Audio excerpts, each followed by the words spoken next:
Hola, mi nombre es Donaldo Arias y en el video del día de hoy te explicaré brevemente los principios que rigen al juicio de amparo en México.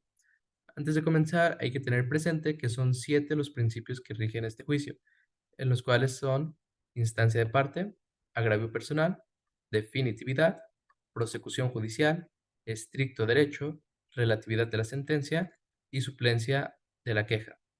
Antes de entrar a explicar cada uno de ellos, te pido de la manera más atenta que me apoyes suscribiéndote a este canal, comentándome qué videos o qué temas te gustaría que explicara en siguientes videos, qué partes de este video no te quedan claras o crees que son confusas, darle like a este video si de verdad crees que te sirvió y compartirlo con aquellas personas que creas que les pueda funcionar, ya que esos elementos me ayudan a mí a mantenerme motivado y seguir teniendo o trayendo contenido para ustedes. Habiendo dicho eso y agradeciéndote por suscribirte a mi canal, entramos de lleno en materia.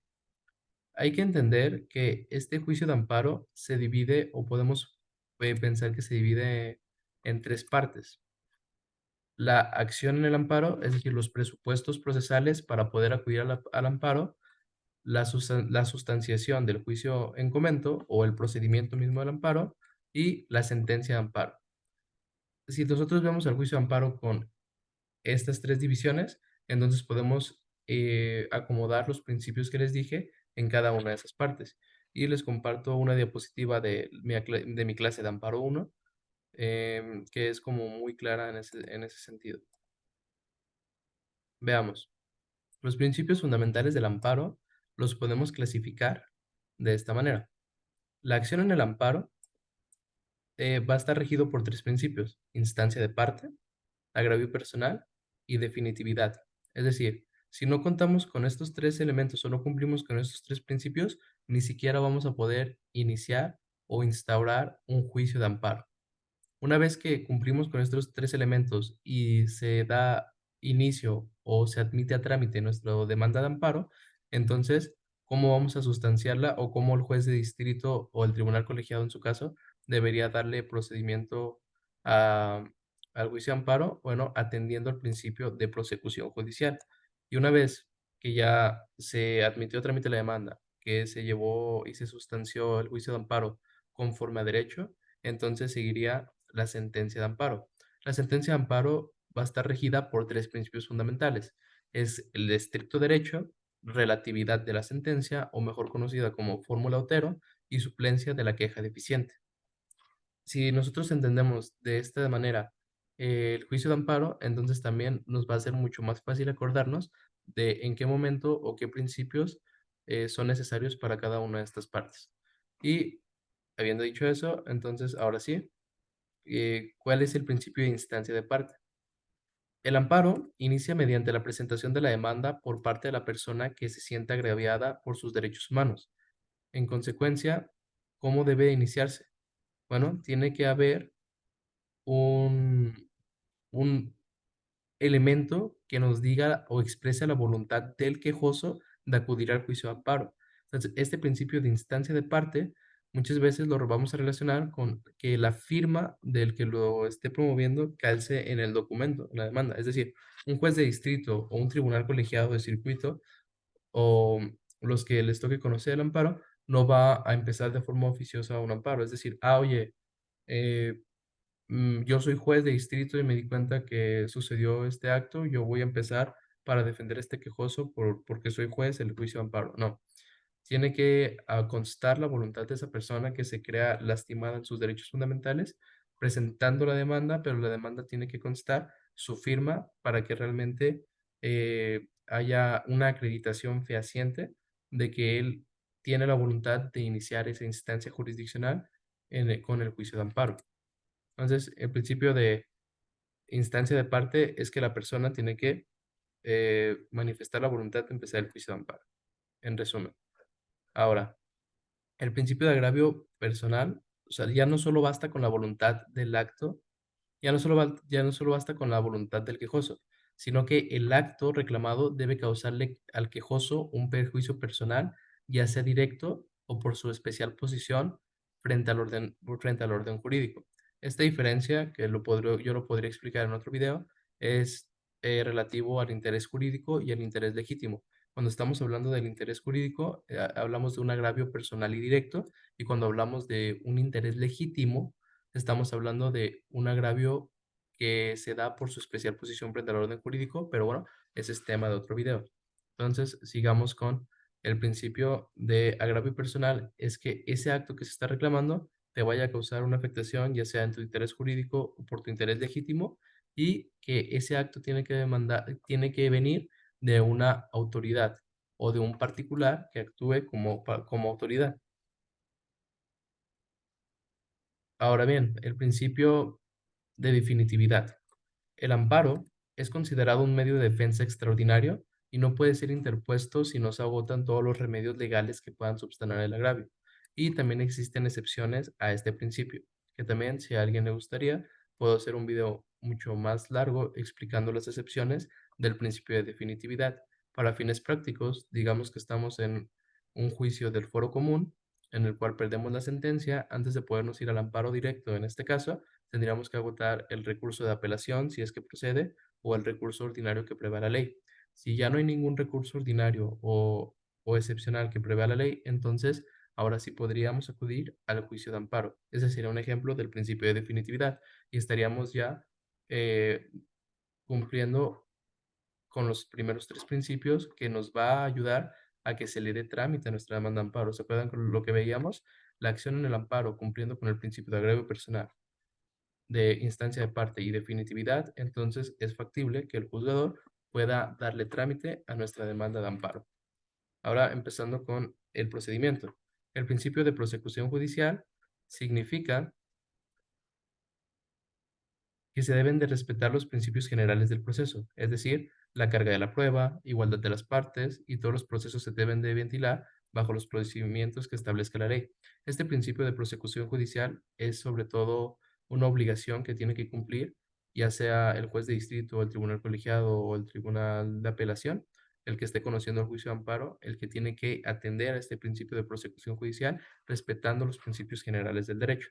Y nos vamos a la última parte del juicio de amparo, que sería la sentencia que recaiga la misma, en el cual veíamos que son tres principios. De ellos, empezamos con el principio de relatividad de las sentencias. También conocido como fórmula de Otero, el amparo únicamente beneficiará a las personas que lo soliciten. Es decir, si un quejoso acude al juicio de amparo por considerar que hay una ley por su sola entrada de aplicación le causa un perjuicio y gana ese juicio, no quiere decir que esa ley se le van a aplicar a todas las personas, no, solo a él, porque como quejoso acudió al juicio de amparo y ganó la protección y el amparo y protección de la justicia federal. O un acto reclamado, que hay un acto de una autoridad que le está violentando sus derechos humanos, ese acto se puede nulificar a través de la sentencia que recaiga en el juicio de amparo, pero solo va a afectar esa nulidad a la persona que haya promovido el amparo. Pues supongamos que este acto fue algo que afectó a varios, pero pues simplemente acudió una persona a reclamarlo en el juicio de amparo, entonces solo a esa persona que ganó en la sentencia de amparo se le podrá nulificar el acto, y las demás que no reclamaron a través del juicio de amparo, entonces no podrán beneficiarse de la sentencia del que sí lo promovió. Es decir, solo el que haya promovido el juicio de amparo y lo haya ganado, se puede beneficiar de esa sentencia y no el público o las personas en general. Y el principio de estricto derecho nos dice que el órgano de amparo deberá estudiar los conceptos de violación tal como aparecen en los escritos de demanda y ampliaciones, y no podrá atender a otras violaciones no solicitadas. Tampoco tomará en consideración hechos no mencionados en la demanda. Es decir, el principio de estricto derecho lo podemos relacionar con el principio dispositivo, que nos dice que un juez no puede entrar al estudio de cuestiones que el propio quejoso o el demandante no haya establecido en su demanda de amparo. Pero este principio puede exceptuarse siempre y cuando se trate del último principio, el de la suplencia de la queja deficiente. En este nos dice que bajo ciertas circunstancias y en ciertas materias, el juzgador de amparo tiene la obligación de suplir y subsanar opiniones de la parte quejosa. Por lo general, solo opera en relación a los conceptos de violación, excepto en ciertos casos de la materia agraria. Lo que les decía en el principio de estricto derecho es que si un quejoso en su demanda no estableció todos los conceptos de violación, entonces el juzgador no tiene por qué corregirle la página o por qué entrar al estudio de cosas que no se le plantearon, a menos que se trata de materias especiales en las que la ley le obliga al juzgador que sí opere el principio de suplencia de la queja. Y aquí tengo un cuadro en las materias que sí va a aplicar el principio de suplencia de la queja. En la materia penal, en el caso que se establece aquí, artículo 79, fracción tercera, en materia mercantil y civil, en el caso de las fracciones primera, segunda, sexta y séptima del artículo 79, que marca el artículo 79 de la Ley de Amparo. En materia administrativa, en el caso de las fracciones primera, sexta y séptima del artículo 79. Y en materia laboral, siempre que al quejoso sea el trabajador y en ninguna otra circunstancia. Y en materia agraria, en todos los casos, excepto que el quejoso no sea ejidatario comunero, pero si es vecindario, así es avecindado, se aplica el principio de suplencia de la queja. Y para cerrar este video, me gustaría ponerles de nuevo la primera diapositiva que vimos de cómo se dividen los principios en la sustanciación del juicio de amparo, y aquí los tenemos.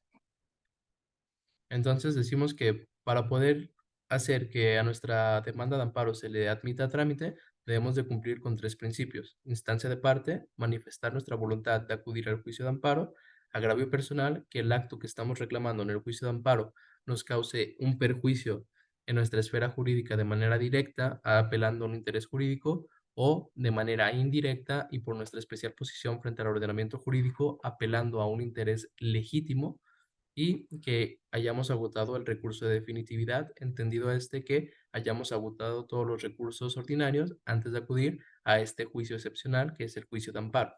Una vez que se le admite a trámite nuestra demanda, el procedimiento y este principio de prosecución judicial es atinente al juzgador, en el que deberá respetar los principios generales del proceso.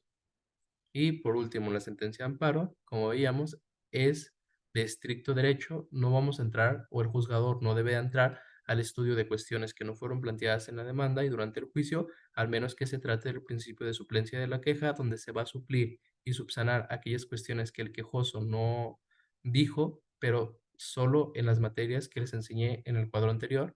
Y por último, la sentencia que recaiga en el amparo va a seguir la fórmula Otero, es decir, que solo tiene una aplicación interpartes y no va a ser erga omnes. Es decir, que no va a aplicar para toda la sociedad, sino simplemente a aquella persona que haya acudido al juicio de amparo y lo haya ganado. Espero que esto haya sido claro. Sé que es un tema que puede ser un poquito complicado, así que con confianza me pueden poner aquí en los comentarios qué dudas les surgen a partir de este video y qué otros videos quieren que yo haga, y sobre todo pedirles nuevamente se suscriban a este canal, denle like y compártanlo. Sin nada más que agregar y esperando que este video haya sido de utilidad, nos vemos en el siguiente video.